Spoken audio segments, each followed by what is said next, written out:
भव्यात्मा। आचार्य कहते हैं स्वापरहितः सत्पुरुषः परहित चरितो महापुरुषः। जो स्व और पर्या का कल्याण करता है वह सत्पुरुष है, लेकिन जो परहित के लिए लगातार चरितो चलता है वह महापुरुष है, जिसका संपूर्ण जीवन परहित के लिए, पर कल्याण के लिए। इसका मतलब ये नहीं कि वो अपना कल्याण नहीं करते, परंतु वे उस उदात्त भावना से भरे होते हैं कि सारा संसार सुखी हो जाए।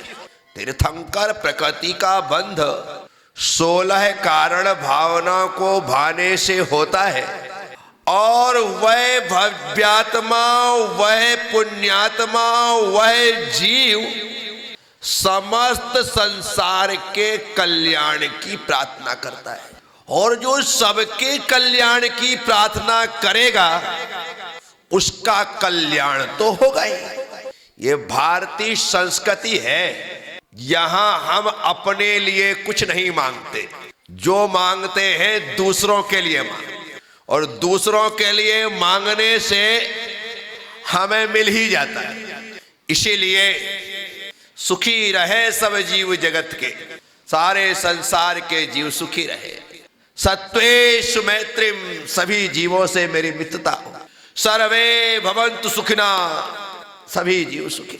ये भारतीय संस्कृति के हमारे आचार्यों के द्वारा, ज्ञानियों के द्वारा, विद्वानों के द्वारा, बुजुर्गों के द्वारा दिए गए वो अमृत सूत्र हैं, जो हमें सबके लिए सोचने के, सबके लिए करने की बात करते हैं कि अपने लिए ही नहीं।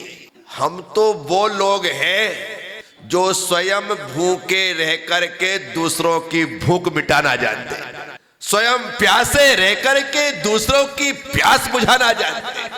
हमारे पास भले कुछ ना हो, लेकिन सब कुछ लुटाने की जो सामर्थ्य रखता है वह सिर्फ इस भारत में जन्म लेने वाला वह भारतीय होता है। उस संस्कृति में जीने वाला भारतीय संस्कृति का व्यक्ति होता है।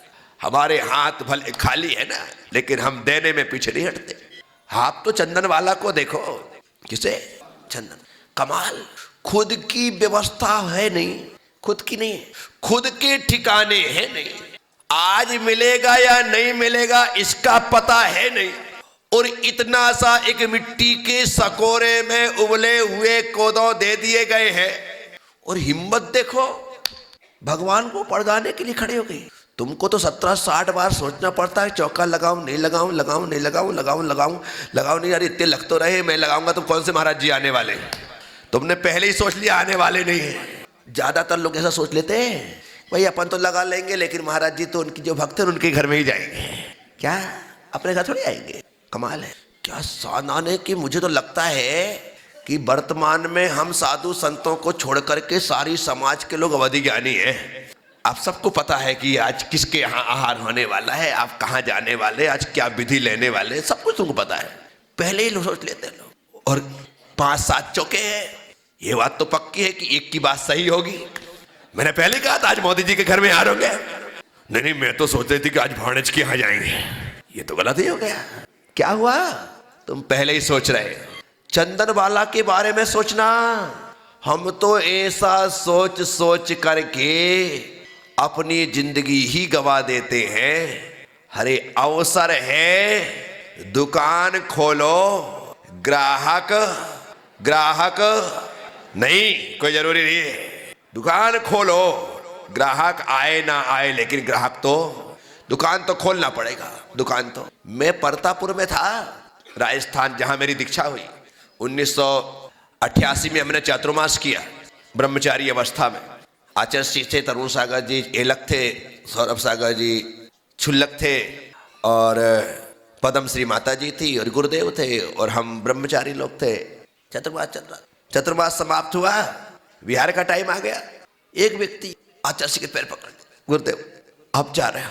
हाँ भाई, इतना अभागा हूं मैं कि 5 महीने में एक दिन भी आपका आहार मेरे घर नहीं हुआ। मैं चौके बहुत लगते थे, बाहर नहीं हुआ। क्या बात करो? हाँ जैसे आपका आहार नहीं हुआ। तरुण सागर जी तो आए होंगे। महाराज जी ऐसी किस्मत कहाँ तरुण सागर जी आ जाते।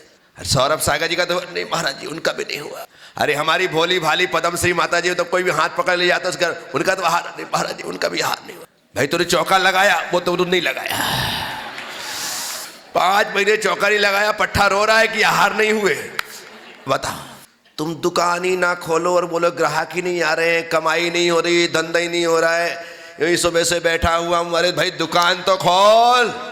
भिखारी को भीख मिल जाती है तो मालिक है, क्या नहीं मिलेगा। लेकिन हम तो पहले से ही सारा गणित बिठा लेते हैं और उस गणित के हिसाब से ही ये ऐसा होगा तो ऐसा होगा, ऐसा होगा तो ऐसा होगा, बात खत्म हो जाएगी, अपना तो नंबर ही नहीं है, काम खत्म, चलो छोड़ो। ऐसा करते करते जिंदगी निकाल दी, पूरा समय निकाल दी। लेकिन चंदन वाला की तारीफ, कोई व्यवस्था नहीं, 2 रोटी भी नहीं उतार सकती थी वो। क्या कि 2 रोटी उतार लूं, जरा सा दूध लेकर के उसमें चावल डाल करके उबाल करके खीर बना लूं, इतना भी नहीं। बंधनों से बंधी है और उबले हुए कोदो, उबले हुए चावल खाने के लिए। पर हिम्मत देखो बंदी की, बंधनों में बंधे बंधे ही पुकार उठी, हे स्वामी नमोस्तु नमोस्तु नमोस्तु। कमाल है, भगवान नहीं आए, उदास हो गई, निराश हो गई, लौट के आए, हे स्वामी नमोस्तु नमोस्तु, फिर नहीं आए। अब तो हद हो गई। लेकिन जैसे ही प्रभु फिर लौट करके आते हैं, चंदन वाला के उद्धार के लिए नहीं, नारी जाति के कल्याण के लिए भगवान महावीर चंदन वाला के सामने आकर के खड़े हो जाते हैं। राजा महाराजा सेठ साहूकार सब देखते रह गए और चंदन वाला के सामने महावीर आके खड़े हो गए। हिम्मत तो करो, क्या नहीं होता है। इतना ही नहीं, महावीर आके खड़े हुए, बंधन टूट गए। बंधन, जो कर्मों के बंधन से मुक्त होने वाला है, उसके सामने उसका भक्त बंधनों में कैसे हो सकता है? संभव ही नहीं है। बंधनों को तड़ तड़ करके टूटना पड़ा। केस विहीना थी, स्त्री बिना बालों के अच्छी नहीं। स्त्रियों के बाल सौभाग्य के प्रतीक। वो बात अलग है कि वर्तमान में स्त्रियां बाल कटवाने लगी हैं। माफ करिएगा, ये कटवाने, अन्यथा जैसे सरदार अपने बालों में कैंची नहीं चलवाते हैं, वैसे महिलाएं अपने बालों में कभी कैंची नहीं चलवाती। अब आजकल तो ब्यूटी पार्लर में जाओ तो 2-5 हजार रुपए कहाँ निपट जाते पता ही नहीं लगता। बोलो ना हाँ। ये क्या हो रहा है? बाल स्त्री के सौभाग्य के प्रति कटे नहीं। हाँ बिल्कुल, एकदम देवी बन के आना चाहिए। क्या ये जो प्रतीक है सौभाग्य का, कभी भी आप अपनी मम्मी जी से पूछना। अब आज की तुम्हारी मम्मी जी फैशनेबल हो गई हो तो बात अलग है, तो फिर दादी से पूछना, दादी कभी आप ब्यूटी पार्लर गई क्या? कभी आपने बाल कटवाए? कभी नहीं, होता ही नहीं। सौभाग्य के प्रतीक है। लेकिन चंदन वाला का दुर्भाग्य था कि उस पर गलत संदेह करके उसे अपमानित करने के लिए उसे केस विहीन कर दिया। चंदन वाला अपने कर्मों का फल तो भोग रही थी, लेकिन इसी बीच वह कर्म काटने के लिए मोक्ष मार्ग के पथिक महाश्रमण भगवान महावीर स्वामी को हे स्वामी कह करके पुकारती है और प्रभु आ जाते हैं। तो जहां जो उस परम सुख को प्राप्त करने वाला महापुरुष सामने खड़ा हुआ हो, जिसके सामने अच्छे लोगों के दुर्भाग्य तत्क्षण सौभाग्य में परिवर्तित हो जाते हों, वहां पर चंदन वाला अछूती कैसे रह सकती है? चंदन वाला के सामने भगवान महावीर स्वामी आए। तुम्हारे बालों को बढ़ने में महीनों लगते हैं, लेकिन भगवान का जीता जागता चमत्कार है कि केस विहीन चंदन वाला के बिल्कुल स्त्रियोचित, बिल्कुल कमर तक लंबे लंबे बाल वहां पर प्रकट हो गए। साथियों, भगवान के सामने किसी प्रकार का कोई प्रकृति का नियम नहीं चलता। क्या प्रकृति भगवान के हिसाब से चलती है। कहते हैं ना, जब प्रभु गुजरते हैं, विहार करते हैं, आकर के कहीं ठहरते हैं, तो 6 ऋतुओं के फल फूल एक समय में ही आ जाते हैं। क्या वो अपना सारा नियम तोड़ देते हैं? सब नियम तोड़ देते। गर्मी के दिन में आम समझ में आता है, सर्दी के दिन में सीताफल समझ में आता है, बारिश के दिन में बारिश के फल जो है वो समझ में आते हैं। लेकिन एक ही साथ 6 ऋतु के फल फूल आखिर क्यों आए? क्योंकि फल आकर के अपना जीवन सफल करना चाहते थे। क्या? और उन्हें पता है एक बार प्रभु यहां से चले गए तो हमारा बाद में फल होना सफल नहीं हो सकता है, इसलिए हमें आज ही फलना है। और वे सारे के सारे वृक्ष, पूरी प्रकृति फल फूल से भर जाती है। सूखे हुए पेड़ हरे भरे हो जाते, शेर गाय एक साथ बैठ करके पानी पीने लगते हैं, अटखेलियां करने लगते हैं।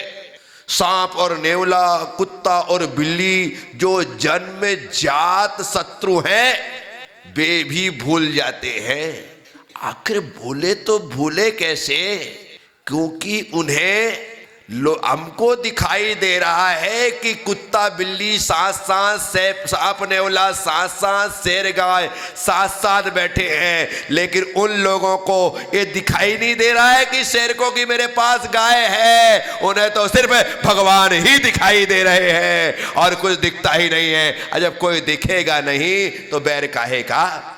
आपका किसी से झगड़ा हो, आपका किसी से, अभी यहीं पर किसी से तुम्हारा झगड़ा हो और आप यहां पर आकर के बैठी है पहले से या बैठे हैं पहले से, आपकी दृष्टि मेरे ऊपर, आपके कान मेरी तरफ, पूरा ध्यान आपका मेरी तरफ है। और जो आपका दुश्मन है वो वहां से चला, उसका भी ध्यान मेरी तरफ, और वो आया और आकर के तुम्हारे बाजू में ही बैठ गया।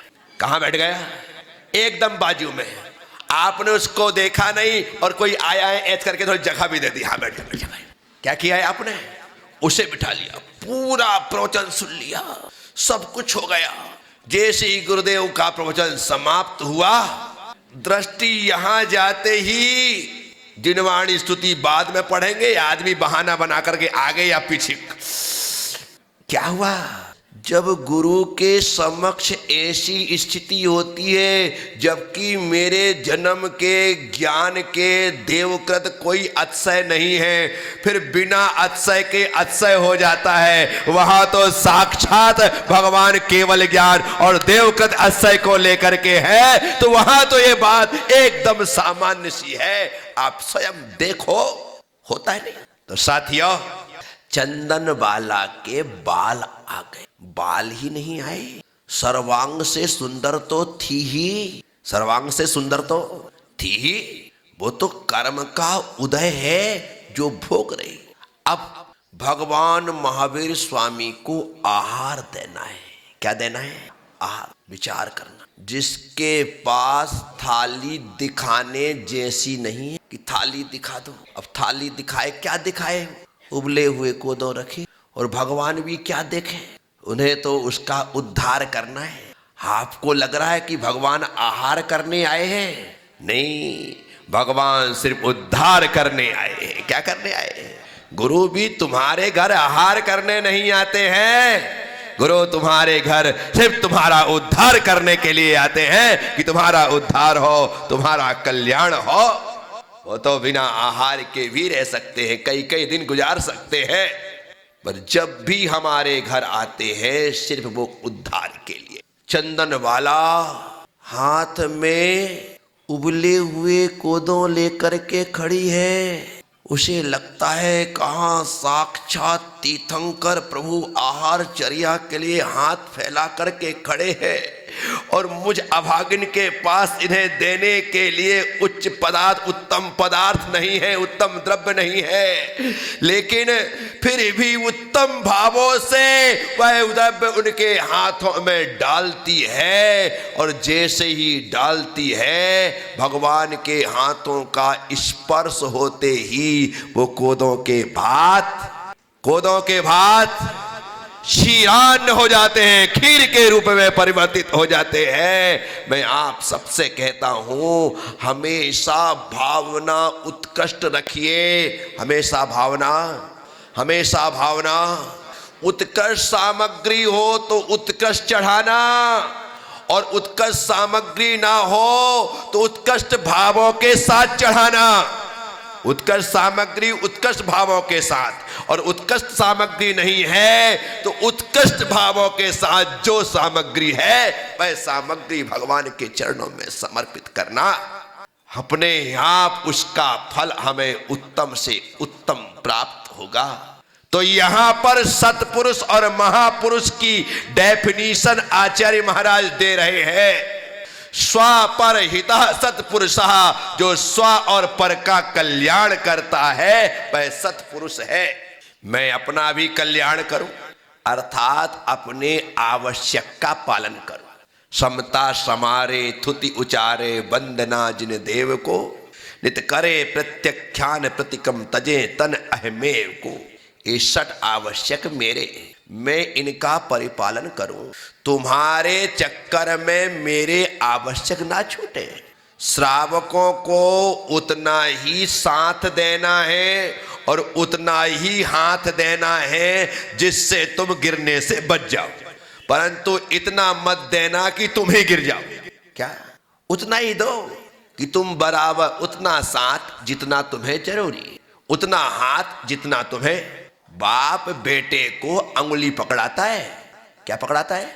बोलो, अंगुली पकड़ाता है। ऐसा नहीं पकड़ाता कि पूरा हाथ पकड़ ले, एक कंधा पकड़ ले, नहीं, अंगुली पकड़ाता है। बस इतना ही पकड़ाना। श्रावक को भी, साधु को चाहिए कि अंगुली ही पकड़ाए। यदि पूरा हाथ पकड़ा दिया तो गश्ती बसने में देर नहीं लग। क्या पीयूष, तुमने हाथ पकड़ाया ना, समझ रहे हो? इतना ही श्रावक को, ग्रस्त को इससे ज्यादा सहारा की जरूरत, वो भी लगातार नहीं। जहां पर भटकने की गुंजाइश है, जहां भीड़ है वहां पर, बाकी तो चल छोड़ करके चुपचाप अपने आप चले। जितना साथ देना है उतना साथ दो, जितना हाथ देना है उतना, उससे ज्यादा मत देना, अन्यथा मुसीबतें हमारी ही बढ़ने वाली। इसका हमेशा ख्याल रखना पड़ता है। तो परहित और आत्महित, तो मुझे अपने आवश्यक का परिपालन करना है, उसके बाद तुम्हें आवश्यक पालन करने का उपदेश देना है। रोज पूजा किया करो, रोज अभिषेक किया करो, रोज गुरुओं के सत्संग में बैठ कर के स्वाध्याय किया करो, उनकी सेवा किया करो, उन्हें आहार दिया करो। गुरुजन ना हो तो घर में बैठकर, मंदिर में बैठकर स्वाध्याय किया करो। कब तक असंयम में जीवन जियोगे? इंद्रिय संयम और प्राणी संयम का पालन करते हुए संयम को धारण करो। खाते पीते कितने दिन निकल गए, अभी तक तृप्ति हुई क्या? अष्टमी चतुर्दशी को उपवास किया करो, एकासन किया करो, रस का त्याग करके भोजन ग्रहण किया करो, चतुर्विध संघ को 4 प्रकार का दान दिया करो। ये उपदेश मुझे देने हैं। यदि मैं नहीं दूंगा तो तुम बोलो, तुम उस रास्ते पर अपने मन से चलने वाले नहीं हो। जो छोटा बच्चा होता है ना, माँ की जिम्मेदारी है उसे नहलाना, धुलाना, कपड़े पहनाना, खिलाना, पिलाना, पढ़ाना, लिखाना, यहाँ तक सुलाना। अपने मन से सोता भी नहीं है, डांट डांट के, मार मार के सुलाना, चल सुलाना पड़ता है। खेलता नहीं, खाता नहीं है, खिलाना पड़ता है। दूध से भागता है, दूध ना पीना पड़े तो मजा आ जाए।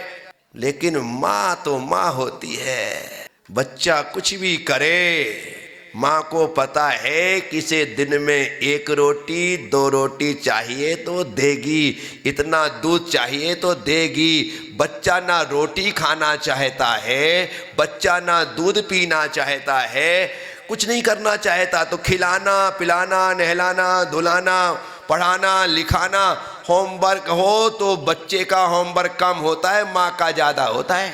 बोलो हाँ या ना। किया नहीं किया, बैठ गई पढ़ा रही है लिखा रही है, जो जो आता है माँ पहले मोबाइल में देख लेती है, आज क्या होमवर्क मिला है ये करना है, उसकी कॉपी में देख लेती है, किया नहीं किया है, सब कुछ सही करवाती है, गलत होता है तो मिटवाती है, फिर से लिखवाती है। बोलो है। तो जब तुम्हें जन्म देने वाली माँ अपने बच्चे का इतना ख्याल करते हुए उसे योग्य बनाती है, तो मैं भी तो माँ जैसा हूँ या नहीं। गुरु पूर्णिमा, बोलो गुरु पूर्णिमा। तो जो पूर्णिमा है उसको कह दो गुरु पूर्ण माँ। ये माँ तो अधूरी माँ है, पूरी माँ तो सिर्फ गुरु ही है। पूरी माँ तो गुरु ही है जो इस लोक को भी संवारता है और परलोक को भी संवारता है। तुम्हारी माँ सिर्फ इस लोक को संभालती है, इसलिए अधूरी माँ, और गुरु इस लोक के साथ परलोक को संभालता है, इसलिए पूर्ण माँ। समझ रहे? तो गुरु का दायित्व है वो तुम्हें सिखाए, वो तुम्हें सुझाए, वो तुम्हें समझाए।